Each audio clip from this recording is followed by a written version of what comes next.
kuota data pasti sudah tahu ya. Mana untuk mematikan data, mana untuk menyalakan data, sudah tahu? Itu. Dengan membeli kuota, misalnya membeli kuota yang 30 giga misalnya 100.000. Itu bisa untuk berapa bulan? 1 bulan bisa, tergantung pemakaian. Kalau pakai YouTube itu akan lebih boros. Dari pembelian kuota yang dibeli Elsa, kalau HP-nya sudah diisi kuota, datanya dinyalakan, coba mau membuka apa, mau membuka aplikasi apa, mau menonton apa, mau mencari apa, semuanya ada di mana? Di Play Store, wah pinter. Di YouTube, Facebook, di Google, ya di Google. Nah, cara belajar kalian selama kurang lebih 3 semester atau 1 tahun setengah, kalian belajarnya daring, pinter. Belajarnya daring, otomatis itu membutuhkan kuota. Siapa yang dapat kuota dari Kemendikbud? Bantuan yang ada ya.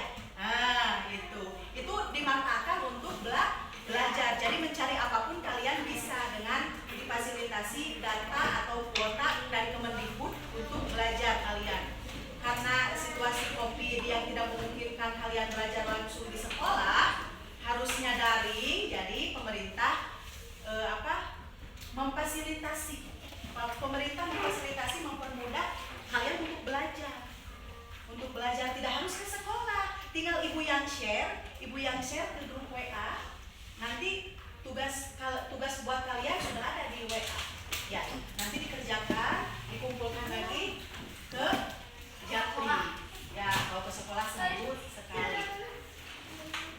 Keuntungan dari globalisasi, lihat, keuntungan dari globalisasi itu ada positifnya, ada negatifnya, ada baiknya, ada buruknya. Ya, baiknya buruknya apa?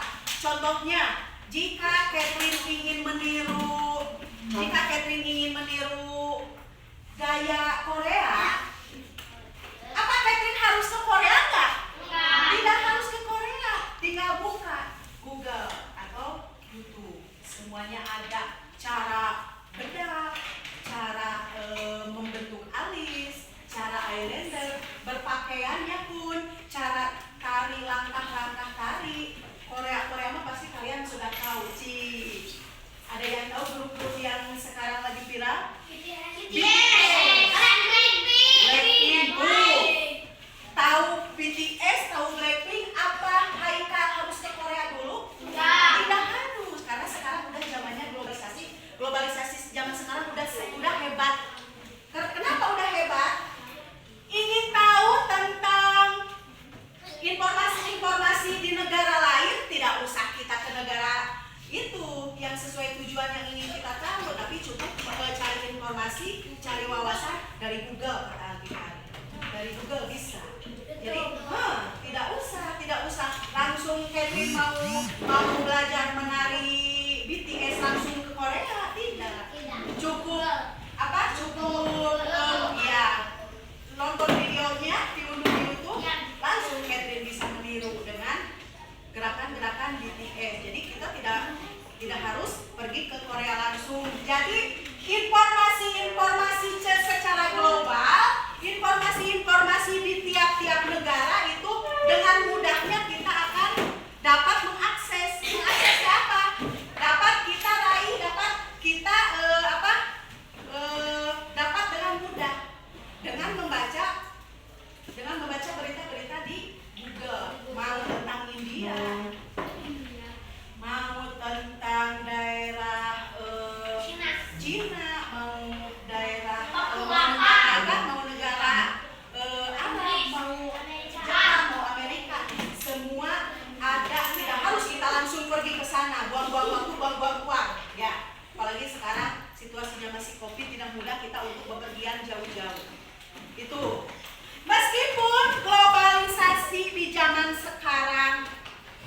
sudah hebat itu dalam artian perkembangannya sudah lebih besar. Jadi itu tadi salah satu contoh keuntungan dari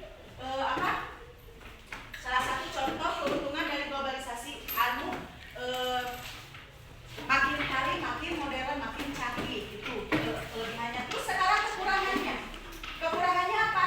Kita harus pandai-pandai memfilter. Apa itu memfilter? Menyaring. Tidak boleh semua yang ada di berita-berita dari berbagai negara, gaya hidup dari berbagai negara, pola hidup gaya dari berbagai negara, atau stylish, atau busana yang sedang ngetren, itu tidak bisa kita langsung masuk dan diterima oleh kita, tetapi harus disaring terlebih dahulu.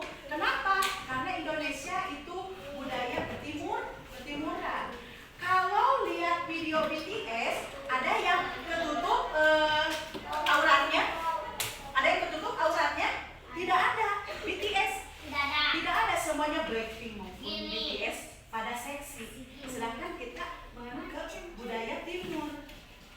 Harus semuanya di sini beragama Islam sama-sama Ibu? Ya.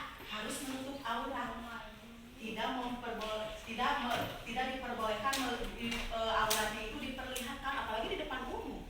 Tidak boleh. Jadi kita harus menyaring apa-apa yang bisa diterima oleh kita, apa-apa yang tidak boleh ditiru oleh kita. Tidak boleh ditiru, tidak boleh dilakukan, tidak boleh langsung diambil, diterima begitu saja dari budaya luar, dari kebiasaan atau gaya hidup dari luar. Ya, itu tetap harus kita harus pandai bahwa globalisasi itu ada kekurangannya, ada kelebihannya, ada positifnya, ada negatifnya. Meskipun zaman sekarang serba canggih, tapi tetap harus diutamakan tentang, coba baca ini, diutamakan tentang kesederhanaan. Meskipun zaman sekarang tetap canggih, apapun mudah didapat, apapun mudah diraih, apapun mudah di searching, ya. Mau mencari tentang informasi apa, kalian tinggal ke Google. Tapi tetap ada hal-hal yang harus disaring atau difilter. Ada yang boleh ditiru, ada yang boleh diambil, ada yang tidak boleh. Ya. Nih, mengenai tentang kesederhanaan, sikap dan perilaku yang berlebihan terhadap suatu benda tetapi mementingkan tujuan dan manfaatnya. Contohnya begini, Catherine anak satu-satunya, sepatunya masih bagus, sepatunya masih layak dipakai, belum rusak, tapi Catherine memaksakan kepada orang tuanya untuk membeli sepatu yang baru. Boleh tidak itu? Tidak boleh. Tetap harus kita harus mengedepankan, membiasakan hidup sederhana.